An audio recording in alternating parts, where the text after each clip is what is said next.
Hello, this is Crafty Christine and welcome to my channel.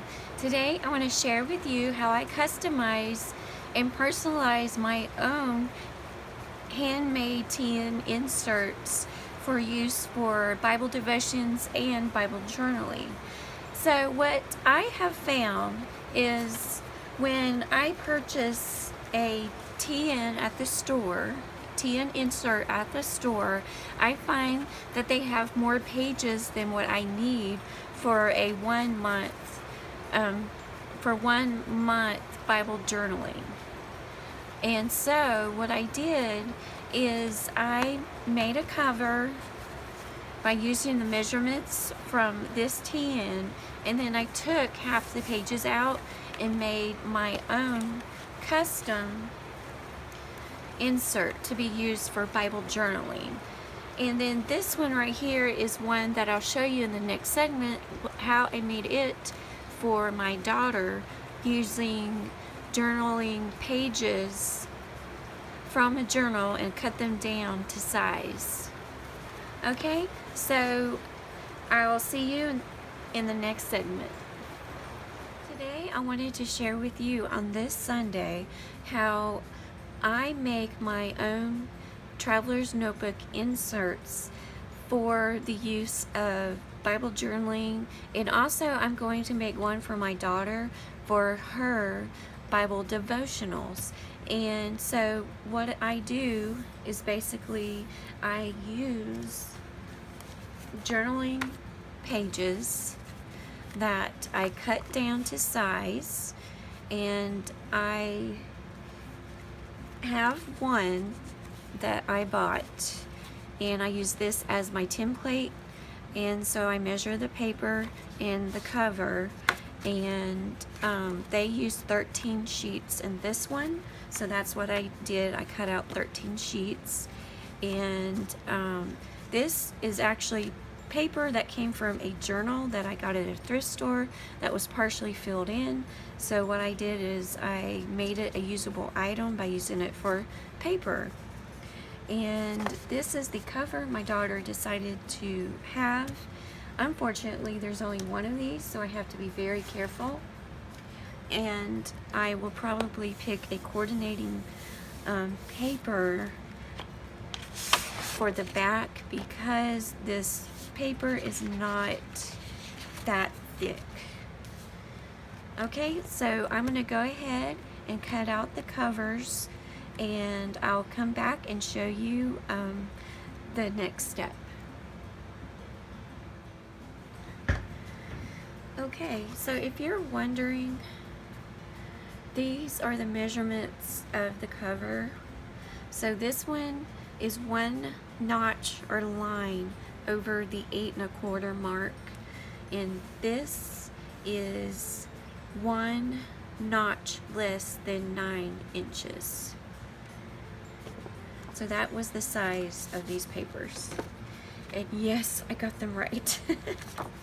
Because both of these are the only papers like this, so that was a little nerve-wracking. And so the next step will be I'm going to glue these together, and then I am going to score it in the proper place, and then I'll come back and show you how it turns out. Okay, so I used my trim and scoreboard and got it. This is the first time I've ever done this, and it turned out right. And so what I did is I took, this wasn't quite 9 inches. So what I did is I went to 4 1/2, marked it on that side, then I flipped it over, did 4 1/2, and then it showed me in between those two, you know, there is no slot. So what I did is I scored it in between those two marks, and I hope that makes sense.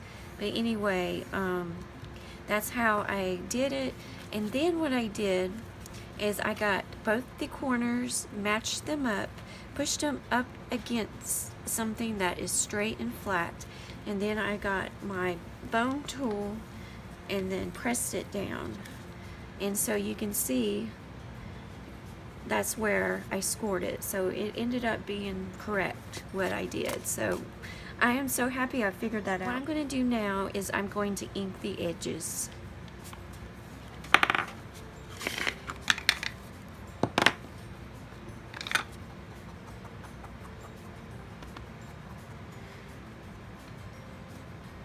And the reason I ink the edges is because, you know, the cuts aren't exactly perfect.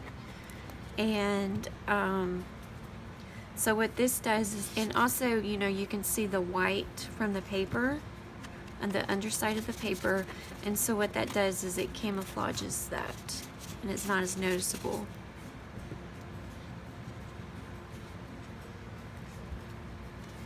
And I'll just lightly do it. Now, if this was for me, I'd probably use a lot more, but since it's for my daughter, you know, I don't know how, you know, distressed she wants it to look.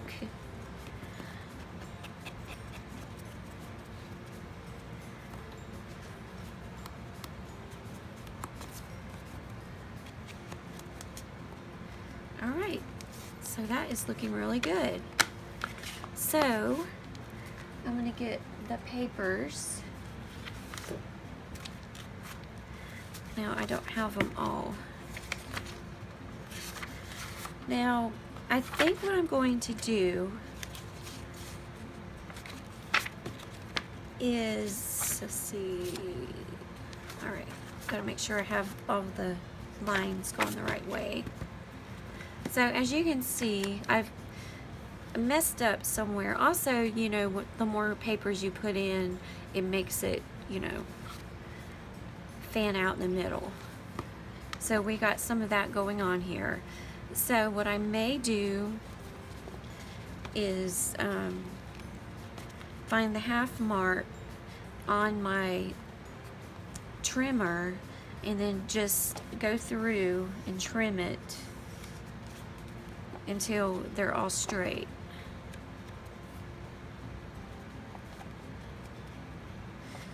All right, so I'll stop right here. I'll do that, and then I'll show you if I was successful to get the end pages straight. Okay, so this is what it looks like after I trimmed the paper. It's still a learning process for me. I mean, it took a while to trim this paper down to get it to be even. It's not perfect, but at least the edges are pretty clean. So I think I'm happy with this. And now I'm going to sew the pages to the cover.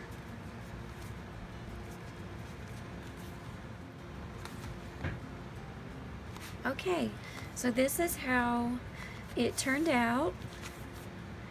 I'm having problems with the tension on my sewing machine. So this stitch was fine, but the stitch on the outside didn't look too good, and so I inked it really good to cover it up. And I think it turned out pretty well for my first totally homemade, you know, journal like this. So the pages look good.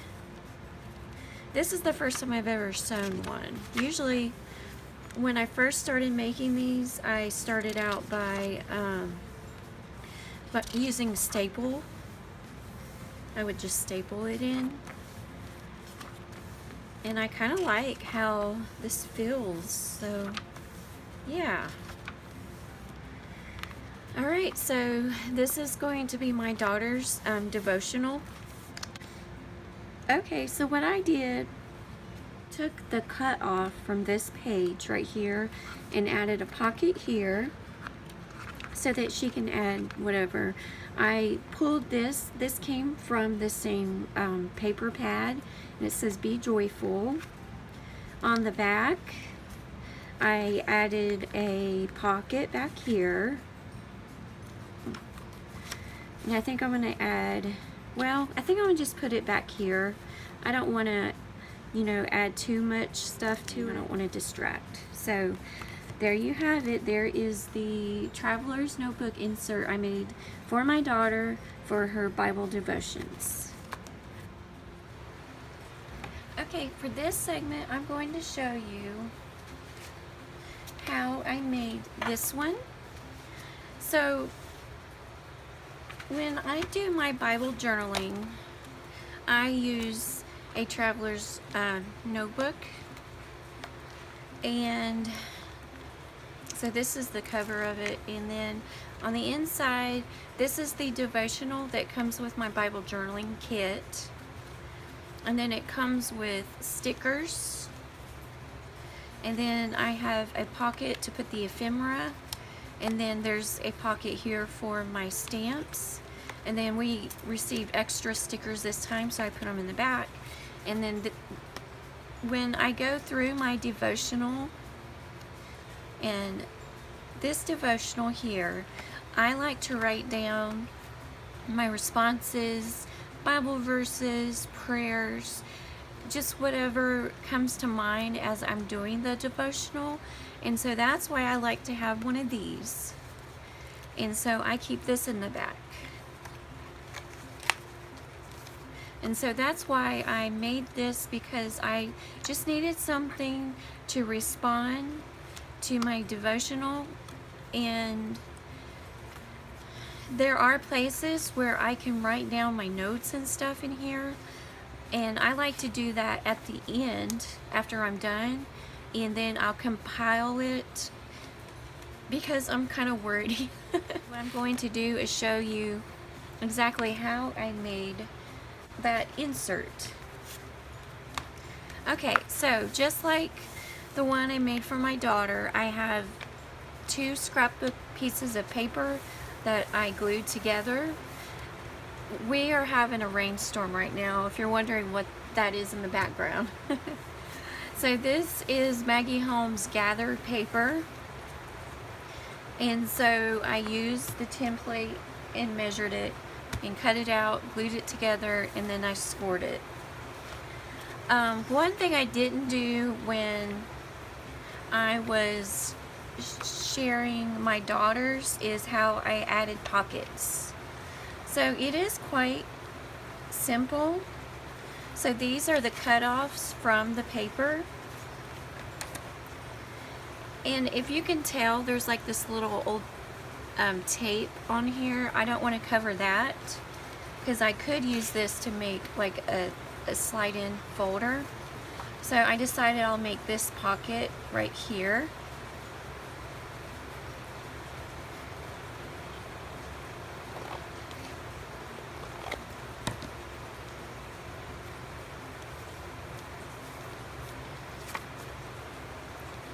And so what I'm going to do is I'm only going to glue it on 3 corners. I'm going to trim this in just a little bit to give it a little bit room. Okay?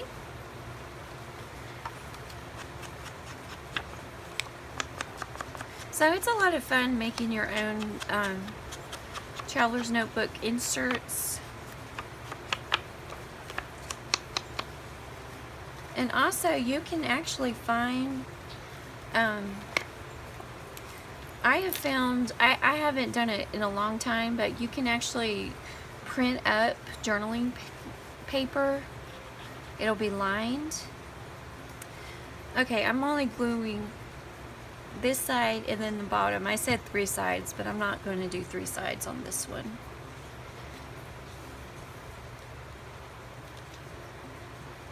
So for this one, I'm just going to just keep it in my stash.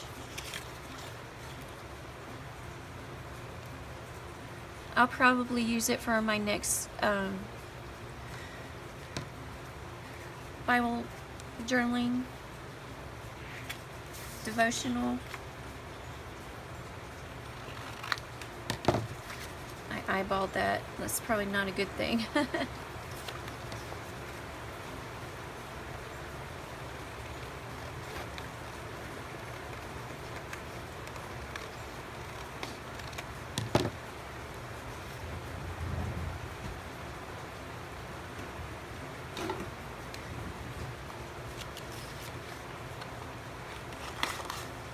So I like to notch it.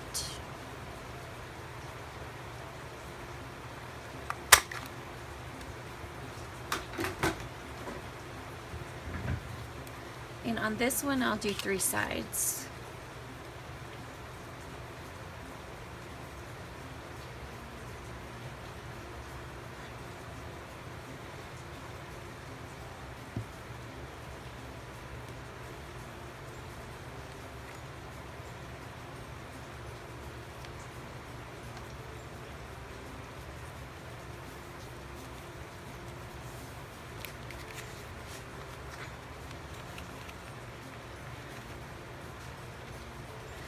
Also, before the glue dries, I like to lift the pocket just a tad. That's good. Alright, so that's how I do that. And now all I have to do is insert my papers, my pages. And when it gets sewn in, it'll be the perfect size for this cover. But I'm not going to sew the pages in because I'm not really sure what I'm going to use this cover for. So I may even just make my own pages and put them in there. Or maybe use some journaling pages. Okay, so here you have it. Here is how you can customize and make your own Traveler's Notebook inserts.